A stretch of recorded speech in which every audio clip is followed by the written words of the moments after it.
brilliantly successful tour of Canada and the United States has its sequel as the Empress of Britain steams up the Channel.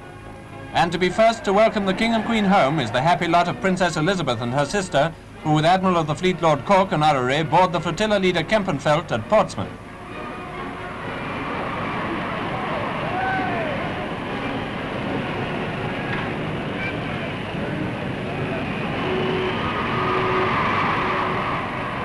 This in itself is extremely exciting for the princesses, who are immediately interested in the destroyer.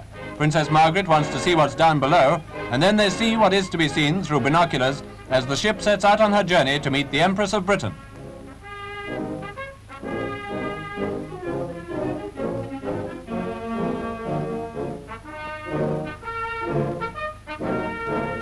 Unfortunately, the Channel is enveloped in mist instead of being bathed in sunshine for this royal homecoming. The fleet's welcome has been cancelled, and there's bad visibility for the rendezvous itself. But a foretaste of the great welcome prepared by Britain is given when pleasure boats packed full of people swarm round the liner as she approaches Southampton. One of Movietone's cameramen goes out in a powerboat to join the many vessels acting as unofficial escorts. Now, as the Empress of Britain draws nearer the docks, the King and Queen and the princesses can be seen on the bridge.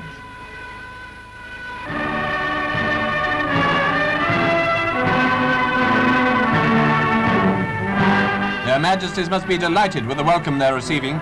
They know that all Britain has followed every day and every incident of the tour with the closest interest, and they know that the people of Britain are determined to express the nation's happiness in their personal triumph and its pleasure in having them home again.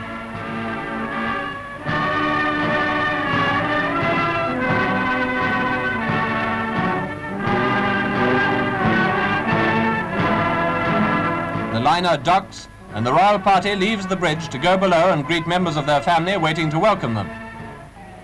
Queen Mary with the Duke of Gloucester heads the party, then the Princess Royal and the Duchess of Gloucester and the Duke and Duchess of Kent. While the greetings are being exchanged on board, Southampton waits to cheer the King and Queen the moment they disembark. Princess Margaret follows them down the gangway. Princess Elizabeth, as you'll see, has waited to accompany her grandmother.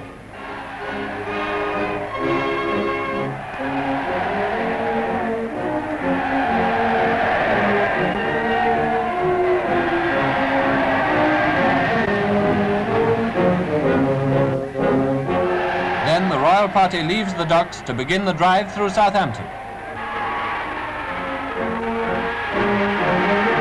pass through Bar Gate and on to the Civic Centre where the official reception is held.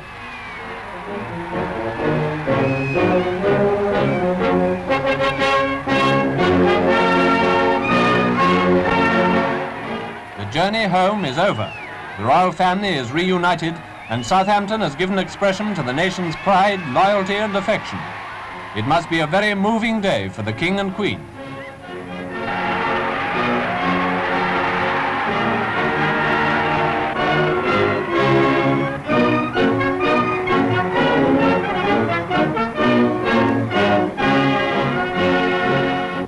An engine decorated with the flags of Britain, Canada and the United States draws the royal train to Waterloo. Other members of the royal family are on the platform, and the King, stepping from the coach, kisses first his cousin, Princess Alice, Countess of Athlone, and Princess Helena Victoria. Warm salutations. Can't you hear the questions? Aren't you tired out? What a wonderful trip it's been. With each minister of the cabinet, the King has a special conversation. Be sure his words with Lord Halifax are earnest. But when the Queen and the Prime Minister meet, the topic is probably of lighter import, perhaps the great reception which America gave the royal guests. And if you can recognize the back of his head, there's the American ambassador in the party to add his congratulations on the success of the tour. Then, entering the royal landau, the King and Queen and their daughters drive away to the tumultuous reception which London has in store for them. Big Ben marks the time as the royal landau passes the Mother of Parliaments.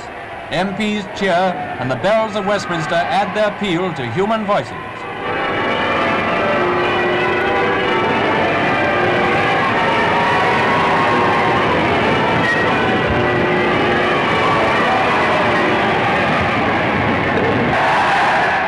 And now you are going to see crowds.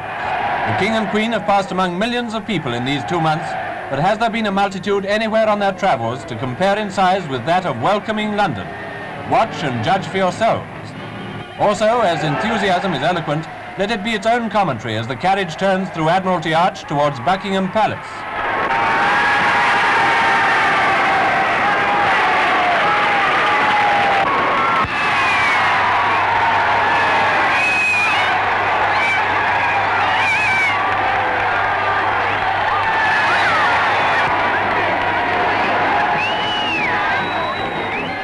When the procession has gone by and the onlookers swarm into the roadway, you can get some idea of the mass of people who line the route.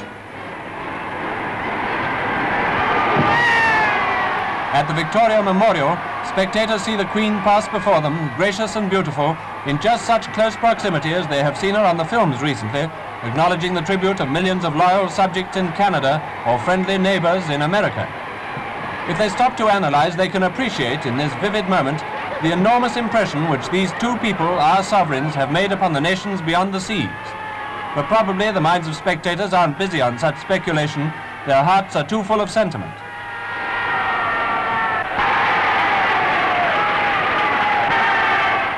As the landau passes into the palace yard, Princess Elizabeth's hat blows off her young head and the crowd starts surging forward to press against the railings.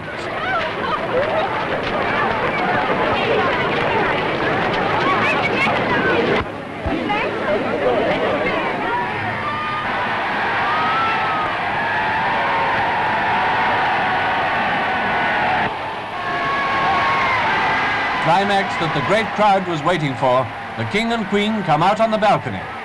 Emotions welling up again fill the hearts of tens of thousands below. Here is a picture to complete this chapter of royal achievement. The King and Queen with their daughters on either side of them, waving to the multitude.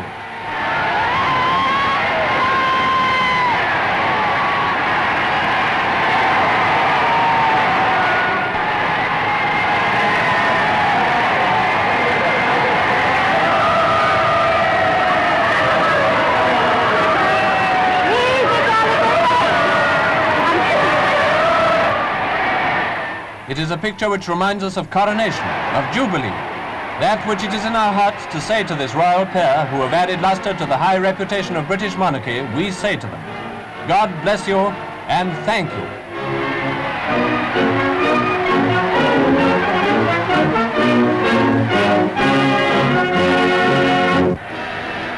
There remain only a few words to be said, and those